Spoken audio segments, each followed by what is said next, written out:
다 함께 기도하심으로 10월 15일 수요일 매일 예배 시작하겠습니다. 함께 기도하시겠습니다. 은혜와 사랑이 풍성하신 하나님 감사합니다. 오늘도 우리가 하나님 감사합니다라는 믿음의 고백으로 나아갑니다. 우리에게 예배할 수 있는 은혜의 자리를 허락하시고 오늘도 하나님의 말씀을 나누며 우리가 또 하나님의 말씀을 통하여 주님 앞에 나아갈 수 있는 귀한 시간, 하나님께서 우리를 말씀으로 초대해 주신 아버지 이 은혜의 자리를 사모하며 나온 모든 주의 백성들 가운데 하나님께서 크신 은혜와 말씀의 축복을 더하여 주시옵소서. 아버지, 오늘도 우리가 가진 것보다 없는 것에 더 집중할 때가 참 많이 있음을 먼저 고백합니다. 주님, 우리의 믿음의 연약함을 용서하여 주시고, 하지만 오늘 우리가 이 예배를 통하여서 하나님 말씀을 더욱더 묵상하는 가운데 하나님의 은혜를 세어보며 감사하는 시간 되게 허락하여 주시옵소서. 작은 것 속에서도 하나님의 손길을 발견하게 하시고 정말 하루의 평범함이 우리에게는 기적인 줄 믿습니다. 주님의 은혜를 느끼며 감사하게 해 주시옵소서. 감사가 우리의 말이 되게 하시고 언어가 되게 하시고 기쁨이 우리의 표정이 되게 하시고 정말 이 사랑이 우리의 행동이 되게 하여 주시옵소서. 하나님께 받은 은혜를 나누는 하루가 되게 허락하여 주시옵소서. 아버지, 오늘도 감사로 문을 여는 이 매일 예배 가운데 주님 함께 하시고 말씀으로 우리에게 주님께서 은혜를 내리워 주시옵소서. 감사하며 예수님의 이름으로 기도하옵나이다. 아멘. 찬송가 325장 함께 하시겠습니다.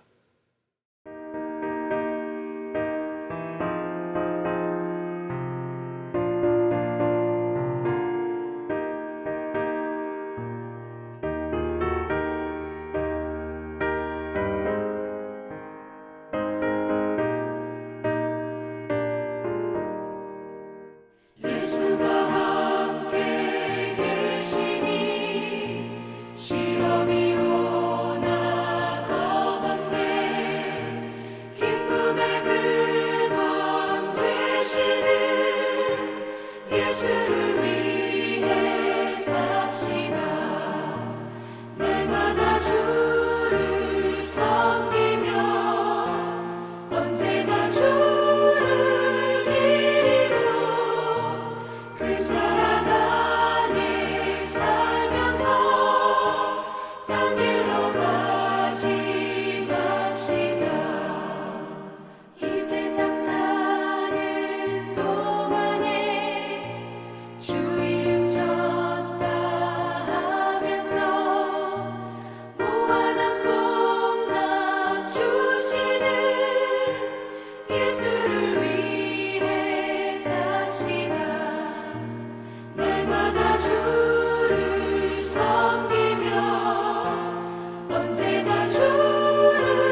오늘 함께 볼 말씀입니다. 스가랴서 2장입니다. 1절부터 13절까지의 말씀입니다.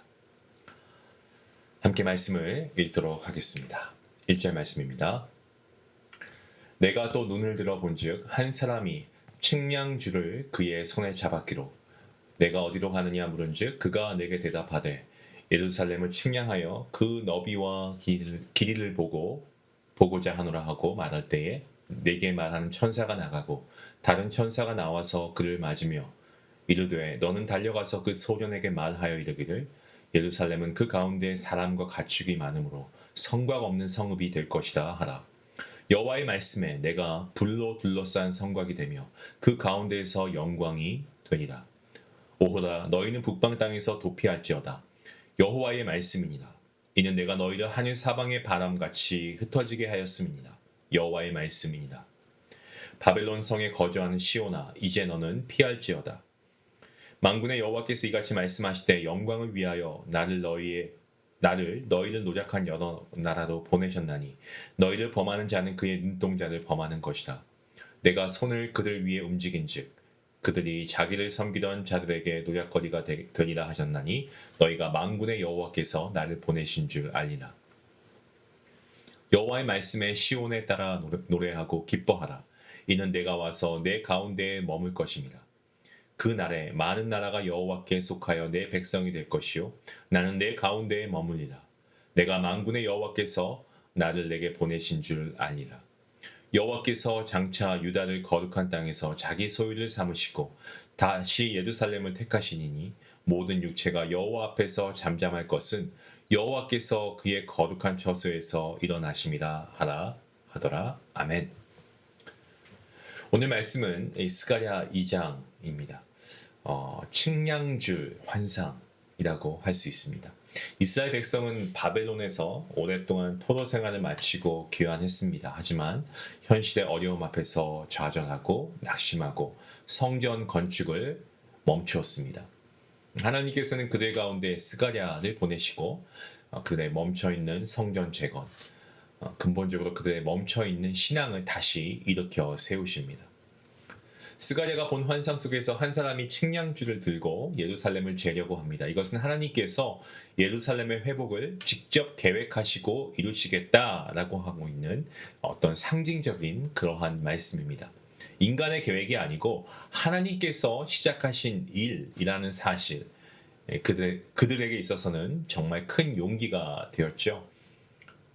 하나님께서 계획하신 일은 결코 하나님께서 그 일을 멈추지 않으십니다. 하나님은 분명히 그 일을 이루십니다.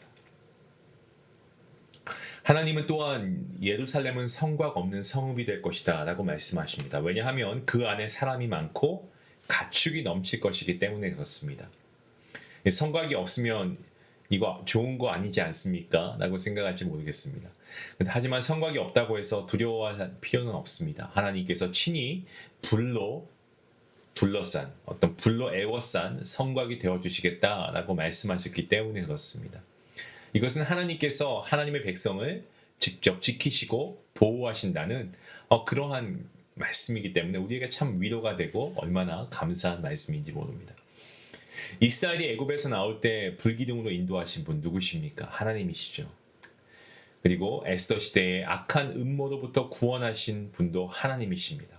그 동일하신 하나님께서 동일하게 저와 여러분을 보호하시고 여러분의 가정과 우리 믿음의 공동체를 하나님께서 지키시는 줄로 믿습니다. 본문 6절과 7절, 8절 그리고 9절까지의 말씀은 북방 땅, 다시 말씀드리면 바벨론에 머물러 있는 자들에게 도피할 것을 말씀하십니다. 이것은 거기 머무르지 말고 현실의 안락함에서 나와서 하나님의 부르심을 다시 듣고 돌아올 것을 말씀하고 계시는 겁니다. 나의 부르심에 다시 돌아오라 라고 하나님이 말씀하시는 거죠. 하나님께서는 당신의 백성을 범하는 자를 그의 눈동자를 범하는 자라고 말씀하시면서 그들을 보복하실 것을 약속하시죠. 이 말씀은 하나님의 마음을 보여줍니다. 하나님께서는 징계하실 때조차도 사실 굉장히 고통스러워 하십니다. 그리고 그러한 징계와 어떤 그런 훈련을 통해서 하나님 결국 하나님께 다시 돌아오기를 원하시죠. 지금 우리의 고난도 그렇습니다. 아마 여러분들 중에 매일 예배를 드리시는 분들 중에서도 아마 문제 없는 분들은 없을 겁니다. 내 앞에 현실이 너무 낭망이 되고 정말 좌절되고 우리에게 있는 고난, 이런 어려움과 시험 가운데에서도 여러분 마찬가지입니다. 때로는 하나님께서 우리를 단련시키기 위해서 우리에게 주시는 훈련도 있습니다. 하지만 세상에서 이런 고난 가운데서 우리가 하나님께 분노할 것이 아닙니다. 오히려 하나님께 감사할 수 있어야 됩니다. 왜냐하면 하나님께서는 이러한 일들을 통하여서 우리를 다시 세우시길 원합니다. 하나님의 은혜의 사랑의 손길입니다. 그 믿음을 가지고 하나님께 오히려 감사함으로 나아갈 수 있는 저와 여러분이 될 수 있으면 좋겠습니다. 본문 10절 이후에서 하나님께서는 시온의 딸에게 기뻐하라, 내가 내 가운데 머물 것이다 라고 말씀하십니다. 이것은 하나님께서 다시 하나님의 백성들과 함께 하신다는 약속입니다. 불순종했던 백성입니다. 여전히. 하지만 하나님께서 뭐라고 합니까? 넌 여전히 내 백성이야 라고 부르십니다. 그리고 그들을 포기하지 않으십니다. 탕자의 비유처럼 하나님은 집 나간 아들을 품고 그리고 그가 돌아왔을 때 잔치를 베푸시는 아버지, 우리의 하나님이십니다. 그 사랑은 이스라엘을 넘어서 모든 나라와 열방까지 확장되고 그날에 많은 나라가 여호와께 속하여 내 백성이 될 것이다 라고 하십니다. 이 말씀은 주 예수 그리스도를 통해서 모든 민족이 하나님의 나라에 참여하게 될 것이다 라는 그러한 예언의 말씀입니다. 오늘 본문 마지막 절 13절 말씀은 모든 육체가 여호와 앞에서 잠잠하라, 이는 여호와께서 그의 거룩한 처소에서 일어나심이다 라고 말씀합니다. 그리고 끝을 맺고 있습니다. 자, 하나님께서 일어나신다라는 것은 무슨 뜻일까요? 이것은 하나님께서 친히 일하시겠다라는 뜻입니다. 이스라엘 백성이 보기에는 하나님이 침묵하시는 것처럼 보이지만 사실 하나님의 때를 기다리고 계셨던 겁니다. 그러니까 하나님께서 하나님의 때를 기다리신 거죠. 하나님께서 일어나실 때, 하나님께서 일하실 때 인간의 계획과 모든 것들은 잠잠해지고 오직 하나님의 뜻이 세워지는 줄로 믿습니다. 이 말씀은 낙심한 이스라엘 백성들뿐만 아니고 오늘 저와 여러분에게 주시는 메시지라고 믿습니다. 우리의 신앙의 여정을 걷다 보면 현실이라고 하는 벽에 부딪히고 사명보다는 안락함을 우리가 선택할 때가 있습니다. 하지만 오늘 하나님께서는 우리를 향해 말씀하십니다. 내가 친히 불로 둘러싼 성곽이 되어서 너를 지켜줄게. 내가 너를 눈동자같이 보호해줄게. 내가 너희 가운데 머물 거야 라고 말씀해 주십니다. 얼마나 위로가 되고 용기가 됩니까? 하나님께서는 여전히 우리 안에서 일하시는 하나님이십니다. 지금도 교회를 세우시고 가정을 세우시고 무너진 신앙을 회복시키시는 하나님이십니다. 때문에 우리가 해야 할 일은 다시 일어나 순종의 벽돌을 쌓는 것입니다. 하나님께서는 우리의 수고를 기억하시고 믿음의 한 걸음을 결코 잊지 않으십니다. 지금 이 시대에도 하나님께서는 우리 각자의 삶 속에서 측량줄을 들고 계십니다. 당신의 뜻으로 세우실 교회를, 가정을, 또 인생의 터전을 다시 재보시며 말씀하십니다. 두려워하지 말라. 내가 불성곽이 되어 너를 지켜줄 것이다. 오늘도 우리가 하나님의 이 음성에 응답하며 믿음의 자리를 지켜갈 수 있는 성도들 될 수 있기를 원합니다. 주님께서 기억하시는 오늘 그 날의 은혜가 저와 여러분의 삶 가운데 풍성하게 임할 수 있기를 주님의 이름으로 축원합니다. 기도하시겠습니다. 하나님 감사합니다. 오늘도 주님과 교제할 수 있도록 하나님 예배를 통하여서 우리를 말씀으로 불러주시니 감사합니다. 높은 현실의 벽 앞에 정말 우리가 그리스도인이라는 이름으로 살아가면서 일상에 지쳐 낭망하고 좌절해버린 우리의 삶에 그러한 삶의 자리가 있습니다.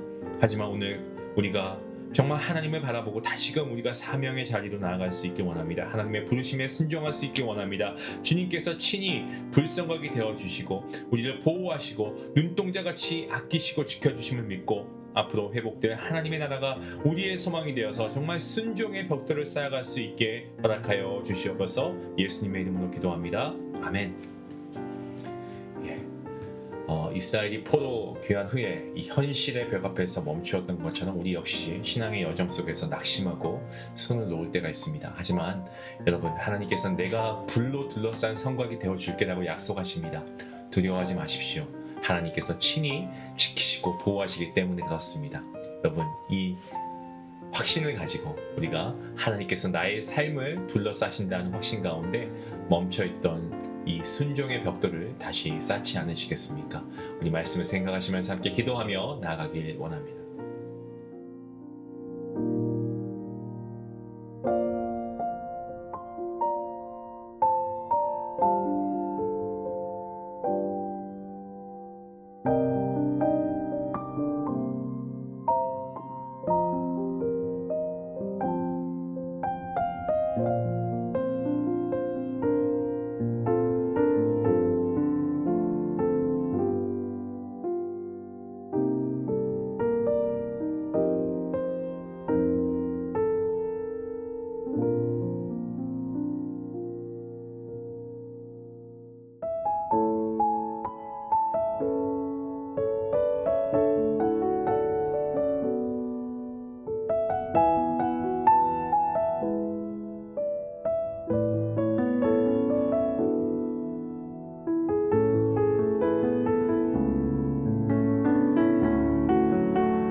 주옵소서.